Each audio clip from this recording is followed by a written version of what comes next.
The following was recorded in front of a live studio audience at the Studio 21 Podcast Cafe. This is the United Podcast Network.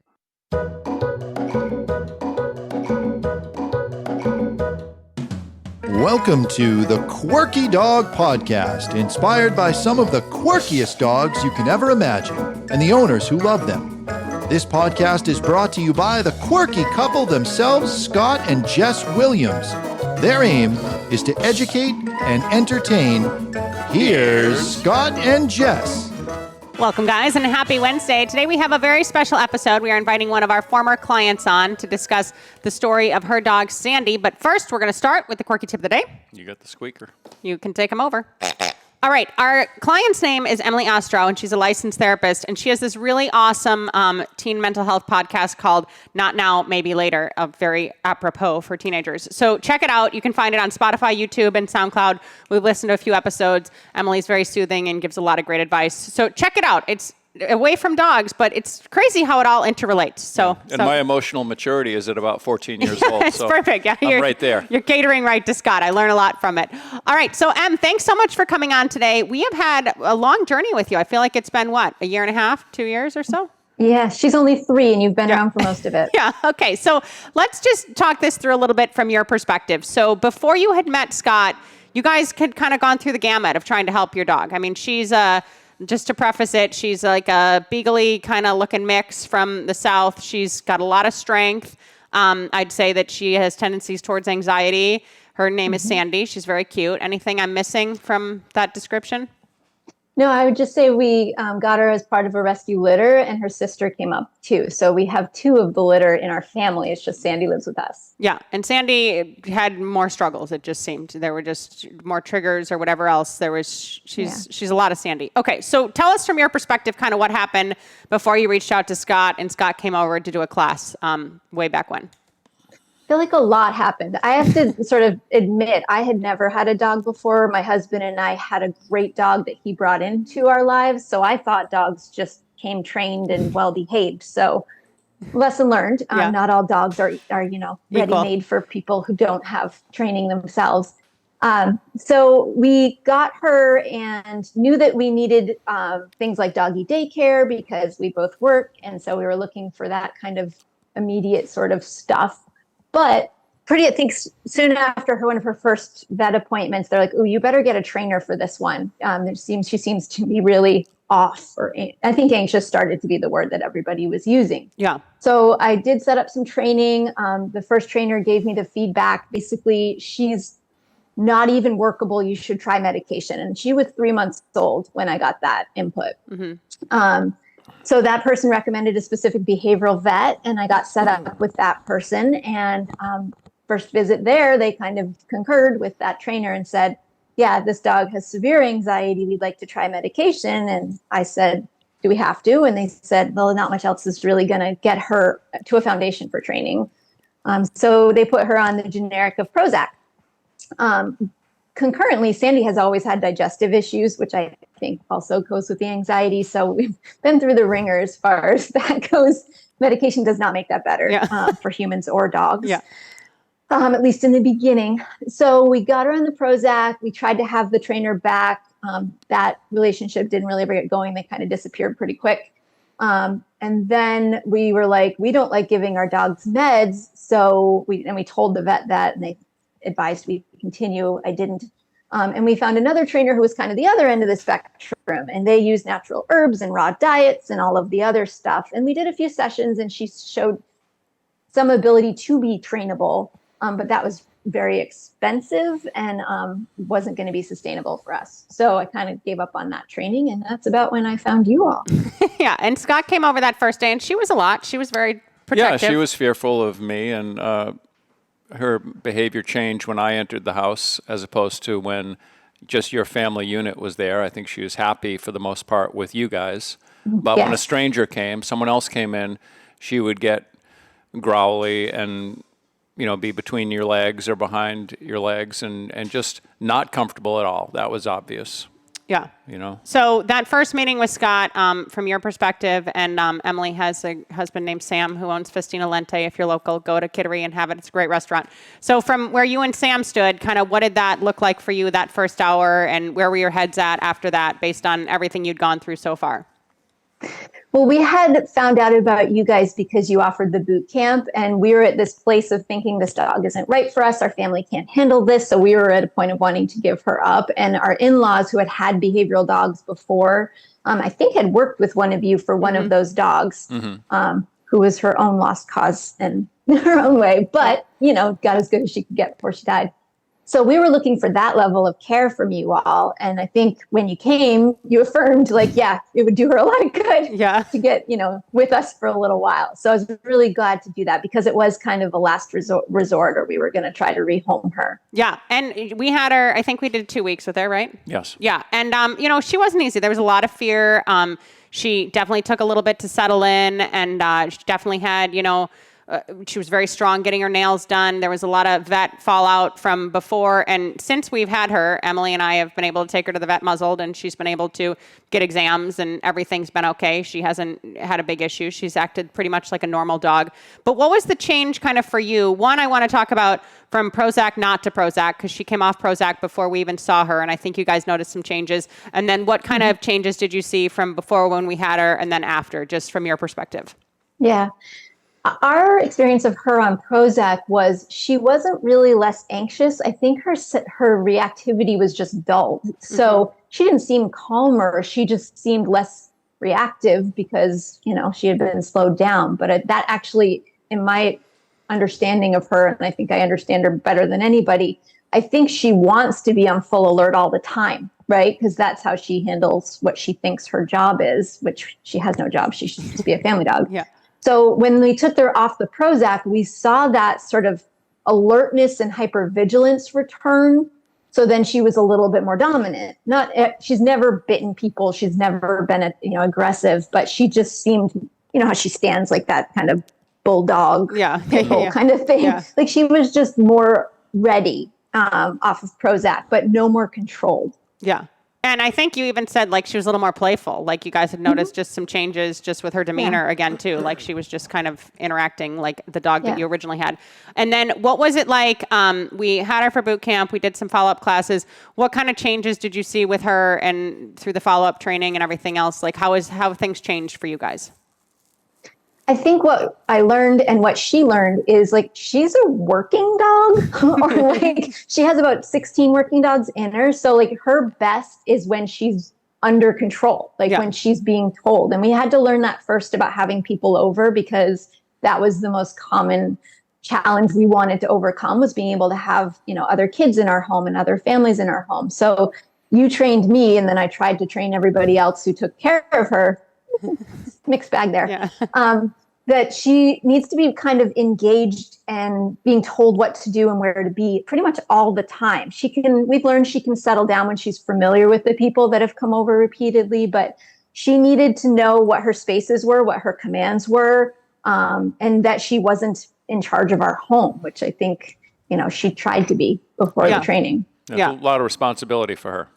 Yeah, and she's too small for that. She's so short. Yeah. No, and it is a lot of structure. And for her knowing okay, this is my job. You have been able to successfully now have people over and she's integrated and it's even happening a little more quickly from what I've heard from you that, if you have a big party or something, she can kind of mingle quicker than she used to. But you're still putting the protocols in place. You're not just okay, it's a free for all and we'll see what happens.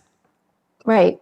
Right. We know we need to use things like the spaces she needs to be in when we're eating dinner or leaving the home. And I think I'm her number one. I'm the one who's fully trained enough to know what to do. And so it's my responsibility to be aware of her when we have someone come to the door and not just be oh, she barks a lot. Don't mind her. No, I don't want to have that home. I don't want to have that dog. Yeah. And it's stressful for you guys. You guys have 2 little girls. It's stressful for everybody.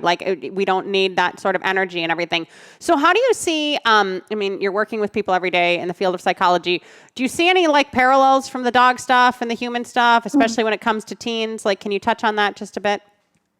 Yeah. Anxiety is a very common very sort of understandable reaction to when someone doesn't feel safe or comfortable in their environment. It also is very neurological. Like what I know about anxiety and what I teach teens and their families about anxiety and that I understand for Sandy is the first thing that happens is your body notices that you're feeling something. And so that's why Sandy's hackles are up all the time, you know, like she hears something, that's the reaction she has. And it's the same with teenagers, except for that they don't have hackles, they have attitudes. So like you're likely to see a teenager who's anxious maybe be reactive in a way that's disrespectful or shuts down. But honestly, it's about how people take care of themselves and recognize how they think that changes things in humans. And I think that's what we did for Sandy is we needed her to understand she is not in charge. She is not our protector, you know, like she's just one of the family. And I think she has made that change. Sometimes she forgets. It depends on like who she's with in the family. But it's the same in a lot of ways. And ultimately, I will just say the issue of medication is a very tricky topic, especially for anxiety and especially in humans, because those are pretty, you know, they change personalities and moods quite a lot for people at that age.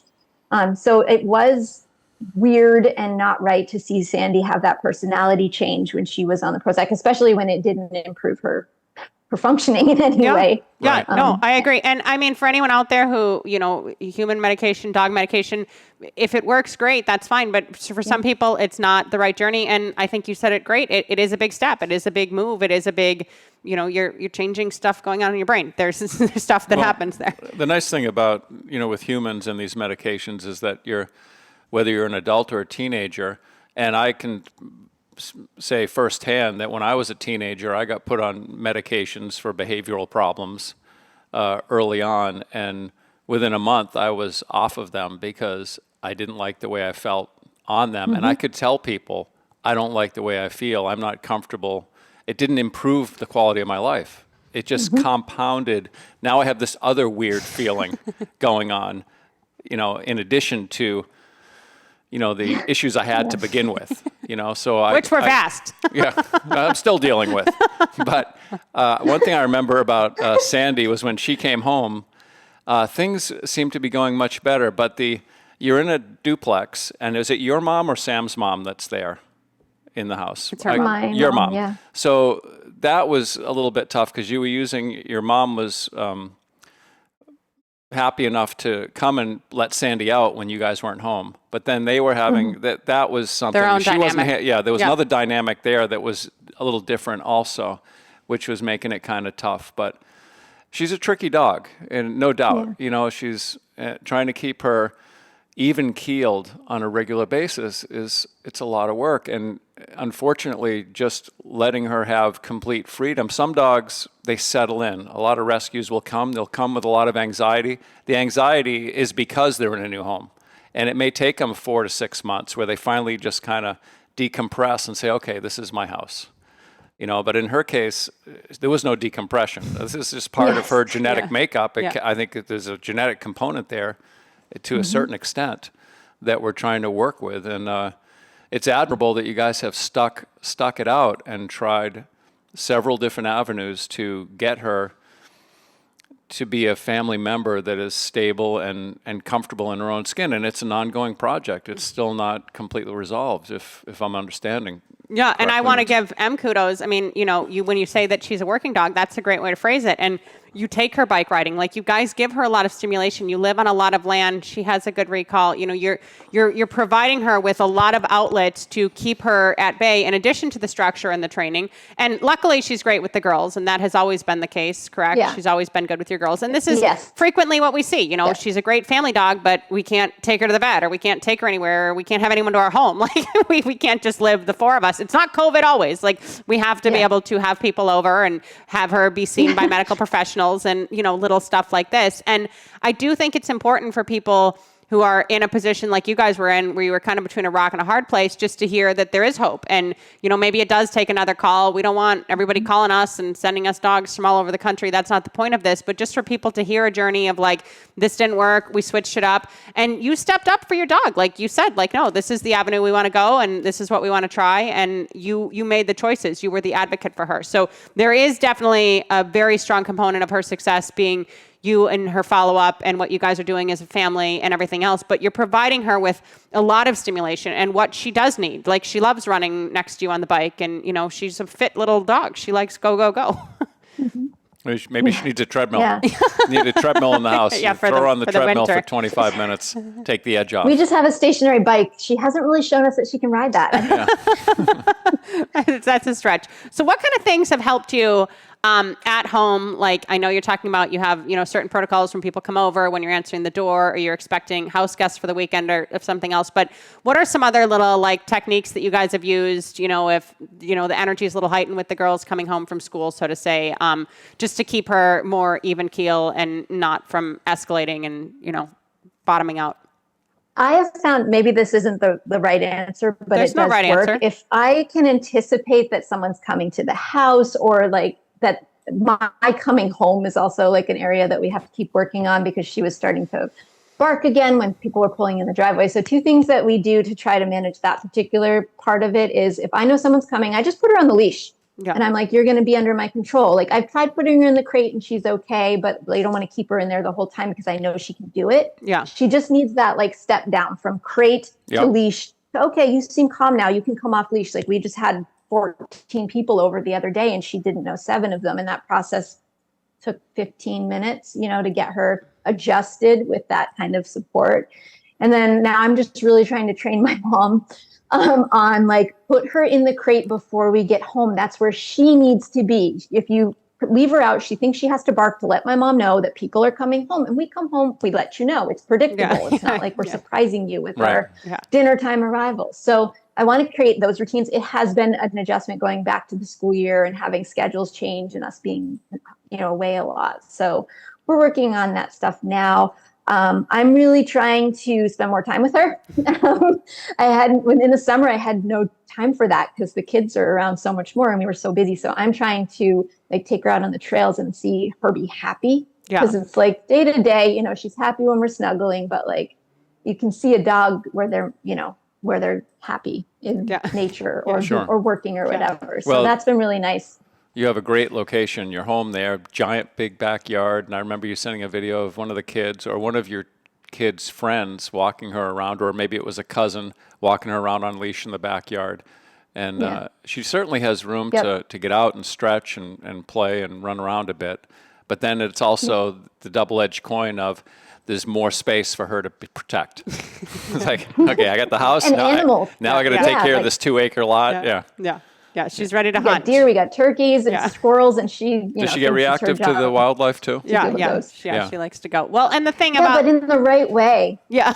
Like in the alerting way. Danger. Yeah, she's not barking at them. She's not trying to bust out the door. She's just like, guys, there's a turkey out there. just so you know. Yeah, and Thanksgiving's coming. Well, and I like the trail thing because it's not only good for her, but it's mindful for you too, right? Like, it's something where you guys can kind of both have some time to decompress. And it sounds like what's worked best for you is just preparation and forethought, which you bring a lot more of that to the table than the average person, part of your profession, part of your personality, whatever that is. And then just limiting her movement too. Like, she doesn't have the whole house if there's 14 people to do whatever she wants, whenever she wants. Like, you're kind of controlling how and when she integrates. And I do think that ultimately gives her more confidence to, you know, feel better about integrating. Even, I mean, Scott and I border when you guys go away for vacation, and even when you guys are going away and I come over, I'm like, just start her in the crate. Like, you know, we'll get her out. We'll keep her quiet, because the less that we have, you know, oh, she's barking at the window and now she's rushing to the door, and oh, it's Jess. She's not going to be nasty to Jess, but we don't need to rehearse this like, oh my God, you know, freak out state that she can get herself in very quickly, because it's not great for her long term, and it's not great for her stress hormones and everything else. It's just like humans, you know? Yeah, I think it's nice that within 15 minutes or so, having a bunch of new people in the house, that she can kind of bring it down by having her on a leash. And the only thing, rather than go right to off leash, I would just let her drag the leash around if you're not doing so already, as another transitional step. I'm going to she's good. Instead of taking the leash off, I'm just going to drop the leash and let her just drag it around a little bit. Because I have found a lot of dogs, just having that leash on them, it just inhibits them just to maybe 15, 20%. It just brings them down a little bit, having a leash on, you know, because they associate it with the control and the obedience, so they're just better behaved. And in the old school type of training, I can remember where they would just start cutting that leash shorter and shorter rather than going off leash, they'd wind up with just a tab. They have just maybe 6 inches of leash hanging off their neck, and the dog is getting to a point where they're behaving the same off leash as on leash, because there's a little something you can grab if you need to redirect him or move him around, pick up that leash, Yeah. And for you, I mean, the leash is a point of stability. And you mentioned the crate. You guys are still using the crate. So how do you guys incorporate that? And what do you think the crate does for her mentally? I mean, I just as an aside here. Well, what you taught me, and hopefully I got it right, is her bed is more active, but being told not to work. So that's not like where she takes naps and can go take it easy. The crate, she does know, is her choice to go lay down. When I'm saying all done, go lay down, she goes to the crate. So we used to have to crate her at nighttime and dinner time because she couldn't stay still, but we don't need to anymore. She's sleeping in the girls' room all night. That's a win for the kids because they sleep better when she's in there. It hasn't been a problem yet, knock on wood. And then during dinner time, she'll just go in there, but we don't have to lock it and she doesn't come out. So that works really well. And then, of course, we are gone during the day, all of us at some point. So the crate is where she should be when we're going to be out of the house and no one's home. Yeah, just so she doesn't have that territorial barking. And yeah, that is totally the situation with the bed. And we do like you to use that in, a sense where you can practically have her on the bed when people come over, or if you're eating dinner, if you need to place her. And you can have 100 pillow beds around that she can just chill on too, but she chooses her crate. She wants to go and decompress and have that as her space. And it is kind of like her safe space, just like if the girls want to go to their room and have a little downtime, especially your older daughter now, I just need my own time. It's nice for dogs to have a place of their own to go. And, people always think of oh, it's jail and it's so harmful for the dog and she's so shut off from the family. But a lot of times I think it does provide the dogs with a certain level of security. So I just wanted to touch on that briefly. And you don't have to worry about anyone kidnapping the kids at night if they're sleeping in the bedroom with them. Exactly. Yeah, she can bark when someone comes in the bedroom at night. Yeah. She's like a protection hound. You can't mess around with Sandy. So I just want to touch on this vet thing a little bit. I think we've gone twice. You have since gone to a new vet. We muzzle her when we go in, but for the most part, I feel like she acts like a pretty normal dog. Do you have anything to say as far as how that's gone for you? I think what you're doing to help me with that is she does need to be reminded that this is a submissive situation, that, things are going to be happening and you might as well. So she does kind of give that more okay, whatever you need to do. And that shows that she's not thinking she needs to be upset about it. She's giving up in a way. I can tell she's just okay, just resign. I guess I'll just sit here that. And she'll still growl if they look at her ears sometimes. So I'm not worried about vet appointments with her. I wouldn't say I'd go without you or without a muzzle at this point, because I don't know, that's just what works at the moment. Yeah. No, but in her just kind of knowing to take direction, this is how it's going to go. And even with that said, I think one of the early times when we went, she still kind of let out a low growl, even on a muzzle, I don't want you to touch me, that type of situation. She's got strength there. She brings strength to the table and she asserts herself very quickly and very easily. But, she doesn't need to be muzzled to go in. She can get on the scale. As soon as we take the muzzle off, she's jumping around, wagging her tail. I mean, she seems pretty happy-go-lucky for the most part, which is what we need. We need her to be able to get medical care. It's important for the dogs to be able to be seen and if they get sick or anything else. So, no, and I think you're doing a great job with that as well. Is there anything we missed as far as her or the journey? You got a long ways to go. We got 10 or 12 years left with this dog, so we got to keep her on track. Yeah. No, I guess I would just say the other learning that I did is you've got to learn what kind of dog you have, even if you have a breed that should have certain behaviors or temperaments. Sandy is such a cocktail. I don't think we could just say, oh, well, she's just like this kind of dog. So it took a while to understand what her sort of true nature was. And that has some limitations that I just need to live with. She can't be in doggy daycare. We've tried that several times. There's too much turnover of staff. So she needs to be around people that are familiar if we're not around her also. So that was something I had to accept. Finding a dog walker has been really hard because, I need people like you to walk her, not just some college student who's trying to make some extra money. They don't have the skills. So I know who she is. I know what she needs. And I have to kind of do my best to make sure she's getting that no matter what context we're in. And that's my dog. Yeah. That's my Sandy. Yeah, no, that's it. And just kind of accepting the journey. And I love that. And just because you get XYZ breed doesn't mean that dog is going to have those characteristics. Like every dog is unique individually based on their environment, their genetics, everything going on in their history. And you guys have just kind of embraced who she is and worked with what you can and managed what you couldn't. And I think you're doing a great job, really. I mean, it's phenomenal that you can have people over, you can have these big parties now. She seems very stable to me. She's a nice dog. She really is. But she wasn't even easy for us. I mean, she was a standout, I would say. She's a project. Yeah. She's a project dog. Yeah. And it's, you need to stay on top of her, and it's not just simple obedience training. She's got these emotional issues and the anxiety that she struggles with. And you guys have gone above and beyond, because just getting people to follow through with just basic obedience is a challenge for me, because if the dog is happy all the time but disobedient, people kind of overlook the disobedience. Oh yeah, she jumps on people once in a while, but when you have these, the emotional instability where the dog potentially could be dangerous in certain situations, you need to really address it. And we want her to be comfortable in her own skin. That's the main thing we all want, Yeah. And trying to find the perfect balance where she's manageable, happy in her own skin, and safe in as many situations as possible. That's the goal, just to be able to keep her out and social, and just getting out in the world and realizing that life is okay. You don't need to stress. Mom's got you covered. No, You're doing a great job, Em. We appreciate you coming on. Thank you so much. Yeah. It is. It's true. Mom's got you covered. Emily's got everybody covered. She's a great family member. You guys, I want you to check out Emily's podcast, Not Now, Maybe Later. It's got some great stuff, tidbits for dogs, people, everything else. It's amazing. You should watch that so you can learn how to deal with me a little better. Yeah, so I can learn how to deal with you. Exactly. Thank you so much for sharing your story of Sandy. We love Sandy dearly, and we appreciate everything you guys have done as clients. Everyone needs the follow through that the Ostros have. That's the bottom line. In the meantime, you guys, we'll see you next Wednesday. Have a great day and keep it quirky. Thanks, Emily. Thanks, guys. The views and opinions expressed by the hosts, guests, or callers of this program do not necessarily reflect the opinions of the Studio 21 Podcast Cafe, the United Podcast Network, its partners, or affiliates.